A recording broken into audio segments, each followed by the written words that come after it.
नमस्कार मंडळी, मी प्रमिला तेलंग, प्रमिलाज वर्ल्ड या माझ्या यूट्यूब चॅनलवर मी तुमच्या सर्वांचे खूप खूप मनापासून स्वागत करीत आहे। पाहू शकता तुम्ही इथे मी हरभऱ्याची डाळ घेतलेली आहे, म्हणजे चणा डाळ घेतलेली आहे। ही चांगली 5-6 तास मी भिजत घातली होती। तर आपण ना या डाळीपासून झुणका बनवणार आहोत। तर त्यासाठी बघू शकता आपण काय काय साहित्य घेतलेले आहे। तर त्याआधी सर्वात पहिले चॅनलवर नवीन असतील त्यांनी चॅनलला सबस्क्राईब करायला विसरू नका। तर पाहू शकता तुम्ही इथे मी एक मोठा असा कांदा घेतलेला आहे, 2 चमचे मोठे असे मी तेल घेतलेले आहे। फोडणीसाठी मी इथे राई घेतलेली आहे। त्याचबरोबर इथे 3 बारीक हिरव्या मिरच्या कट करून घेतलेला आहे। लसूण घेतलेला आहे, एक असा तो गड्डा असतो ना, तो लसूण सोलून तो बारीक चिरून घेतलेला आहे। त्याचबरोबर कोथिंबीर घेतलेला आहे आणि कढीपत्त्याची पानं मी बारीक अशी कट करून घेतलेली आहेत, बघू शकता तुम्ही। मीठ घेतलं आहे, हळद घेतलेली आहे, लाल तिखट घेतलेला आहे आणि जिरं घेतलेलं आहे। तर आपण इथे फोडणीसाठी हिंग घेतलेलं आहे। ते डाळ म्हणजे कसं हरभऱ्याची डाळ आहे ना, तर हिंगाची फोडणी छान अशी बसली पाहिजे आणि फोडणीला कसं सुगंध छान येतो हिंगामुळे, त्यामुळे हिंग जरूर घ्या। चला तर आता आपण सर्वात पहिले आहे ना रेसिपीला सुरुवात करूया। तर त्यासाठी पहिले आपल्याला ही डाळ आहे ना हरभऱ्याची, ही पहिले आपल्याला बारीक अशी मिक्सरमध्ये वाटून घ्यायची। तुमच्याकडे जर वरवंटा पाटा वगैरे काय असेल तर तुम्ही ते वरवंटा पाट्यावर सुद्धा बारीक वाटून घेऊ शकता। हे बघा, अशा प्रकारे आपण ना डाळ वाटून घेतलेली आहे मिक्सरच्या भांड्यात, तुम्ही पाट्यावर पण वाटू शकता। इथे मी कढई घेतली आहे। आता कढईमध्ये ना आपण तेल घेऊया। आपल्याला झुणका बनवायचा आहे ना तेलावरती, तर तेल जरा जास्तच लागणार आहे। तेल छान तापून द्यायचं, म्हणजे कसं फोडणी एकदम खमंग बसली पाहिजे राईची। तर इथे बघा असा पाव चमचा मी राई घेतलेली आहे। राई छान तडतडून द्यायची, कसं राईचा असं ना खमंग सुटला पाहिजे, कच्चेपणा गेला पाहिजे त्या राईचा। त्यानंतर आपण इथे जिरं घेतोय, जिरं पण छान असं तडतडलं पाहिजे। त्यानंतर आपण इथे हिंगाची फोडणी द्यायची। हिंगामुळे काय होतं, चव छान येते, सुगंध हिंगाचा ना दरवळतोय। तर आता इथे बघा छान फोडणी बसलेली आहे, जिरं पण आपलं छान फुललेलं आहे, गॅस कमी केला आहे।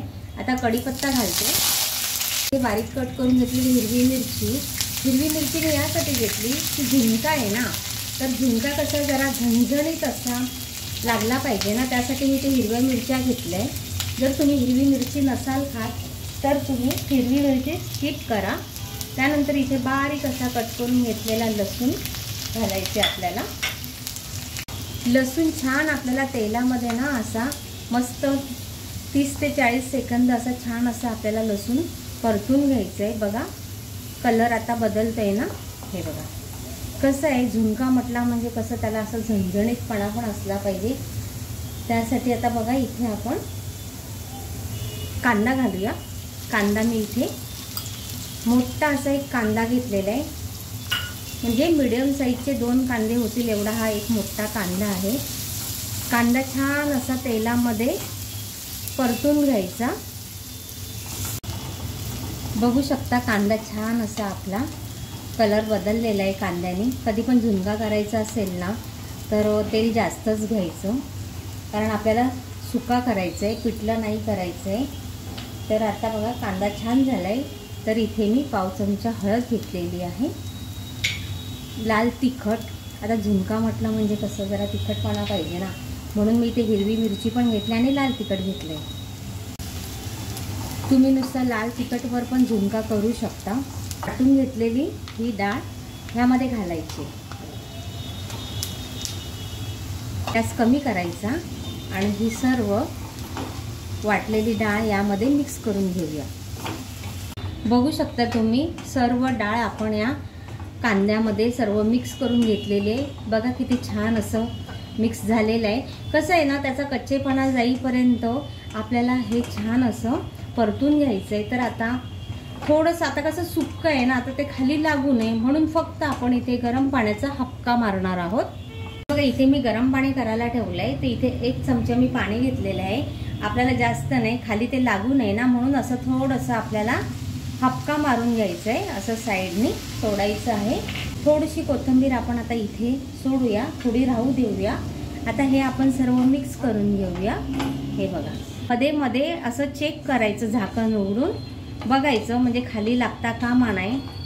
बघा तुम्ही किती छान दिसते ना, बघा झुणका मस्त. सर्व आपण मिक्स करून घेतलेला इथे वाटलेली डाळ बघा छान अशी मोकळी मोकळी झाली ना.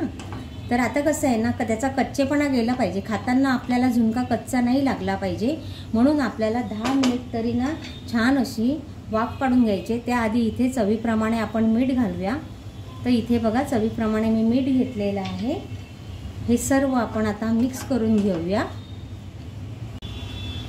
हे बघा छान असं मीठ मिक्स करून घेतलेलं आहे. त्यावर आता आपण झाकण ठेवायचं आणि 10 ते 12 मिनिट छान अशी आहे ना वाफ काढून घ्यायची, पण गॅस कमी करायचा. इथे ना 5 मिनिट झालेले आहेत. आपण ना थोडंसं उघडून पाहूयात. झाकणावर पाणी येतं ना वाफेचं, असं मध्ये ना चेक करायचं. आता 5 मिनिट झाले, मी चेक करते मध्ये, कारण काय माहिती आहे खाली पण लागू शकतं ना. हे बघा तेल भरपूर घेतलं ना तर झुणका कसं पाणी घालायची गरज लागत नाही. तर आपण एकदा पाण्याचा हपका मारला आहे. 1 चमचा मी इथे म्हणजे 1 पळी मी इथे पाणी घेतलं होतं शिजण्यासाठी. 5 मिनिट झालेले आहेत. अजून आपल्याला 5 मिनिट छान असा झुणका शिजून घ्यायचा आहे, म्हणजे वाफ काढून घ्यायची आहे, म्हणजे कसं खाताना ना तो कच्चा लागणार नाही. आणि चवीला तर अप्रतिम झालेला आहे. तुम्ही नक्की रेसिपी ट्राय करा. थोडा वेळ लागतो पण झुणका खायला खूप छान लागतो. तर आपला झुणका शिजेपर्यंत आपण ना गोकर्णाच्या वेलींना छान अशी फुलं आलेली आहेत, ते मी तुम्हाला दाखवते. चला पाहूयात. आपला झुणका होते तोपर्यंत मी तुम्हाला आपल्या गोकर्णाला बघा किती छान अशी वेगवेगळी फुलं आलेली आहेत ना, ते मी तुम्हाला दाखवते. तर बघू शकता तुम्ही. बघा किती सुंदर दिसतं त्याने का, बघा ही बघा गोकर्णाची फुलं. हे बघा आणि इथे आतमध्ये वरती पण आलेली आहेत. हे बघा तुम्हाला ना मी दाखवते. आणि बघा मी तुम्हाला ना बाहेर ते दाखवते. सगळे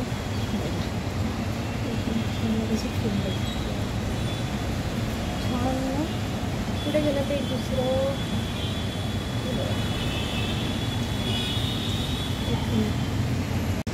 छान अशी आपली गोकर्णाला फुलं आलेली आहेत, निळ्या कलरची, छान दिसतात ना. हे बघा आणि इथे सुद्धा हे बघा मध्ये एकदम गुच्छाल आहे, मध्ये फुलले. हे बघा हे बघा हे बघा. थांबा मी तुम्हाला एक तोडून दाखवते. इथे तोडताना बघा इथे तुटलं ना, आणखीन एक तोडून. अशी फुलं असतात आपल्या गोकर्णाची. आता हे तुटलेलं आणि हे मध्ये सुंदर दिसत ना. पाऊस पण आलायचा, पाहू शकता तुम्ही. इथे 10 ते 12 मिनिट झालेले आहेत. झुणका पण आपला इथे छान असा तयार झाला आहे. हे बघा. तर हे बघा आता इथे आपला झुणका झालेला आहे. त्यावरती अशी छान अशी कोथिंबीर सोडायची. हे बघा मस्त सुटसुटीत मस्त असं झालेलं आहे बघा झुणका. तर आपण आता एका प्लेटमध्ये काढून घेऊया. एकदम सुक्का झाला आहे, फडफडीत. तुम्ही नक्की एकदा अशी रेसिपी ट्राय करा. तुम्ही हा झुणका चपातीबरोबर, भाकरीबरोबर आणि भाताबरोबर पण खाऊ शकता. डब्याला घेऊन जाऊ शकता. पाहू शकता तुम्ही इथे झणझणीत असा आपला झुणका तयार झालेला आहे. कशी वाटली रेसिपी ते नक्की कमेंटमध्ये सांगा. व्हिडिओ आवडल्यास लाईक करायला विसरू नका. धन्यवाद.